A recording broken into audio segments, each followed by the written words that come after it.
നമസ്കാരം രുചികളുടെ ലോകത്തിലേക്ക് എല്ലാവർക്കും ഒരിക്കൽ കൂടെ സ്വാഗതം. അപ്പോൾ ഇന്ന് ഞാൻ വന്നിരിക്കുന്നത് ഒരു ചോറിൻ്റെ കൂടെയൊക്കെ നമ്മൾ തോരനൊക്കെ കഴിക്കുന്നത് പോലെ കഴിക്കാൻ പറ്റിയ ഒരു വിഭവമായിട്ടാണ്. ഇത് നമ്മൾ ചെയ്തിരിക്കുന്നത് പപ്പായ വെച്ചിട്ടാണ്. അപ്പോൾ ഇതിന് പൊരിയലെന്നോ അങ്ങനെയൊക്കെ വേണമെങ്കിൽ പറയാം. അപ്പോൾ ഇത് ഉണ്ടാക്കുമ്പം നമ്മൾ അതിന് വേണ്ടി ഒരു ചെറിയൊരു മസാല പൗഡർ ഉണ്ടാക്കുന്നുണ്ട്. അപ്പോൾ ഞാനിതിൽ പറയുന്നുണ്ട്, ഇത് നമ്മൾ കൂടുതലായിട്ട് ഉണ്ടാക്കി വെച്ചാൽ നമുക്ക് സ്റ്റോർ ചെയ്തിട്ട് വെക്കാവുന്നതാണ്. അപ്പോൾ ഏത് വെജിറ്റബിൾസിൻ്റെ കൂടെയും ശരിക്കും ഇത് യൂസ് ചെയ്യാവുന്നതാണ്. അപ്പോൾ എന്തായാലും നമുക്ക് നോക്കാം എങ്ങനെയാണ് ഈ പപ്പായ വെച്ചിട്ട് ഈ ഒരു സ്പെഷ്യൽ പൊരിയൽ ഉണ്ടാക്കുന്നത്. അപ്പോൾ ഇത് ഉണ്ടാക്കാനായിട്ട് നമ്മൾ പപ്പായ ഈ ഒരു രീതിയിലാണ് കട്ട് ചെയ്തിട്ടുള്ളത്, ചതുരമായിട്ട് കട്ട് ചെയ്യാം. അപ്പം ഞാനിപ്പോൾ ഇവിടെ 1 കപ്പ് പപ്പായാണ് എടുത്തിട്ടുള്ളത്. ഇത് നമുക്ക് ഒന്ന് സോഫ്റ്റായി വരുന്നവരെയാണ് കുക്ക് ചെയ്തെടുക്കേണ്ടത്. അപ്പം ഞാനൊരു പാനിൽ കുക്ക് ചെയ്യാണ്. ഉപ്പ് ചേർത്താണ് കുക്ക് ചെയ്യുന്നത്. ഇതിലോട്ട് ആവശ്യമായിട്ടുള്ള വെള്ളം ചേർത്ത് കൊടുക്കാം. ഇത് വേവിച്ചെടുക്കാം. പപ്പായ വെന്ത് വരുന്ന സമയം കൊണ്ട് നമുക്ക് കുറച്ച് കാര്യങ്ങൾ ഡ്രൈ റോസ്റ്റ് ചെയ്യാനുണ്ട്. അതിനായിട്ട് ഒരു പാൻ ചൂടാക്കി അതിലേക്ക് നമുക്ക് ആദ്യം വേണ്ടത് പീനട്ടാണ്, നിലക്കടല. തൊലിയോട് കൂടിയിട്ടാണ് നമ്മൾ ഡ്രൈ റോസ്റ്റ് ചെയ്യുന്നത്. ഇത് ഞാനിപ്പോൾ 2 ടേബിൾ സ്പൂൺ എടുത്തിട്ടുണ്ട്. ഇനി എരിവിന് വേണ്ടി നമ്മളിവിടെ വറ്റൽ മുളകാണ് യൂസ് ചെയ്യുന്നത്, 4 വറ്റൽ മുളക്. പിന്നെ അതുപോലെ തന്നെ നമ്മൾ കടലപ്പരിപ്പ് എടുത്തിട്ടുണ്ട്, 1 ടേബിൾ സ്പൂൺ. ഇനി ഇതൊന്ന് നമുക്ക് ചൂടാക്കി കൊടുക്കാം. ഈ ഒരു സമയത്ത് നമ്മൾ ഇതിലേക്ക് സിസമേ സീഡ്സ് ഇല്ലേ, വെള്ള എള്ള, അത് ചേർക്കുന്നുണ്ട്, 1 ടീസ്പൂൺ ചേർത്ത് കൊടുക്കാം. അതുപോലെ ജീരകം ചേർക്കുന്നുണ്ട്, 1/2 ടീസ്പൂൺ. ഇതുകൂടെ ഒന്ന് ചൂടാക്കി എടുക്കാം. അപ്പോൾ ഇതെല്ലാം പാകത്തിന് റോസ്റ്റ് ചെയ്ത് എടുത്തിട്ടുണ്ട്. കളർ ചെറുതായിട്ട് മാറും, കരിയാൻ പാടില്ല, അത് ശ്രദ്ധിക്കാം. ഇനി നമുക്ക് സ്റ്റവ് ഓഫ് ചെയ്യാം. ഇതൊന്ന് തണുത്തതിന് ശേഷം നമ്മൾ പൊടിച്ചെടുക്കുകയാണ് ചെയ്യുന്നത്. കുറച്ചൊരു തരിയുള്ള പോലെയാണ് നമ്മൾ പൊടിച്ചെടുക്കുക. ഈ ഒരു സമയം കൊണ്ട് നമ്മളെ പപ്പായയും ഏതാണ്ട് വെന്ത് വന്നിട്ടുണ്ട്.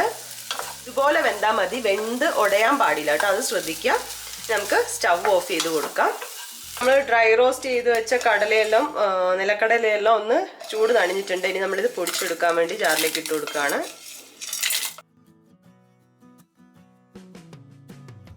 ഇത് നമുക്ക് പൊടിച്ചെടുക്കാം. അപ്പോൾ ഇതാ ഇതുപോലെയാണ്, കുറച്ച് തരിയുള്ള പോലെ, അതുപോലെയാണ് പൊടിച്ചിട്ട് എടുത്തിട്ടുള്ളത്. അപ്പോൾ പപ്പായയും വെന്ത് വന്നു, അതുപോലെ തന്നെ നമ്മൾ ആ ഡ്രൈ റോസ്റ്റ് ചെയ്ത് വെച്ച നിലക്കടല എല്ലാം കൂടെ പൊടിച്ചും വെച്ചിട്ടുണ്ട്. അപ്പോൾ ഇനി അവസാനത്തെ ഒരു സ്റ്റെപ്പ് ആണ്. അതിനുവേണ്ടി പാൻ വെച്ചു. ഇനി ഇതിലേക്ക് നമ്മൾ ഓയിൽ ഒഴിച്ചു കൊടുക്കുകയാണ്. ഒരു 2 ടേബിൾ സ്പൂണോളം ഓയിൽ ഒഴിക്കുന്നുണ്ട്. ഇതിലേക്ക് ഒരു 1/2 ടീസ്പൂൺ കടുക് ഇട്ട് പൊട്ടിക്കാം. കടുക് പൊട്ടി വരുന്ന സമയത്ത് നമ്മൾ ഇതിലേക്ക് ഉഴുന്നിട്ട് കൊടുക്കുന്നുണ്ട്, 1 ടീസ്പൂൺ ഉഴുന്ന്. അതുപോലെ ഒരു 8 വെളുത്തുള്ളി ചെറുതായിട്ട് അരിഞ്ഞത് ചേർത്ത് കൊടുക്കാം. കുറച്ച് കറിവേപ്പില ചേർക്കുന്നുണ്ട്. ഇതിലേക്ക് ഇനി ഒരു 1/2 ടീസ്പൂൺ മഞ്ഞൾ ചേർക്കാം. ഇതൊന്ന് മൂപ്പിച്ചെടുക്കാം.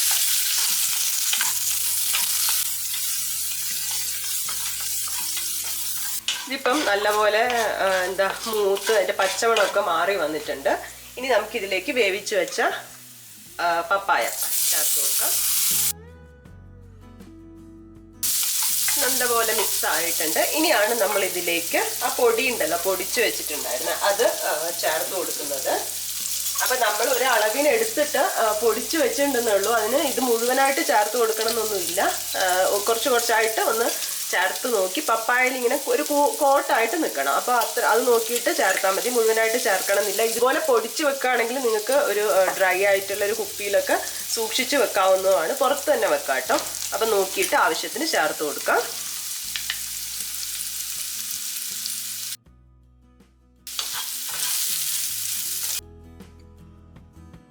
ഇപ്പം നല്ലപോലെ എല്ലായിടത്തും ആയിട്ടുണ്ട്. ഞാനൊരു 4 ടേബിൾ സ്പൂണോളം പൊടിയാണ് ഇട്ട് കൊടുത്തത്. ഈ ഒരു സമയത്ത് നമുക്ക് ഉപ്പ് നോക്കാം, കാരണം പപ്പായയിൽ വേവിക്കുമ്പോൾ ഉപ്പ് ചേർത്തിട്ടുണ്ട്. പിന്നെ ഈ പൊടികളെല്ലാം കൂടെ ചേരുന്ന സമയത്ത് ഉപ്പ് കുറവാണെന്ന് തോന്നുകയാണെങ്കിൽ കുറച്ചുകൂടെ ഇട്ട് കൊടുക്കാം. അപ്പോൾ ഇത് നല്ലപോലെ കോട്ടായി വന്നിട്ടുണ്ട്. ലാസ്റ്റ് ഇതിലേക്ക് ഒരു കാര്യം കൂടി ചേർക്കുന്നുണ്ട്, ചിരകിയ തേങ്ങയാണ്. ഒരു 3 ടേബിൾ സ്പൂൺ ചേർത്ത് കൊടുക്കുന്നുണ്ട്.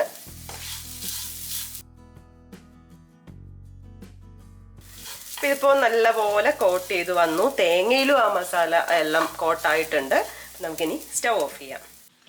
അങ്ങനെ പപ്പായ കൊണ്ട് ഒരു അടിപൊളി സൈഡ് ഡിഷ് നമ്മൾ ഉണ്ടാക്കി കഴിഞ്ഞിട്ട് ഇതിപ്പം ചപ്പാത്തിയുടെ കൂടെ ആയാലും ചോറിൻ്റെ കൂടെയൊക്കെ ആയാലും നല്ല ഒരു കോമ്പിനേഷൻ തന്നെയാണ്. അപ്പോൾ എല്ലാവരും ട്രൈ ചെയ്ത് നോക്കുക. നമുക്ക് ഈസി ആയിട്ട് ചെയ്തെടുക്കാം. അധികം വെന്ത് പോവാതെ നോക്കുക. അപ്പോൾ എല്ലാവരും ട്രൈ ചെയ്ത് നോക്കല്ലോ. ട്രൈ ചെയ്ത് നോക്കി നിങ്ങളുടെ ഫീഡ്ബാക്കൊക്കെ അറിയിക്കുക. പുതിയൊരു വീഡിയോ ആയി കാണുന്നവരെ ബൈ.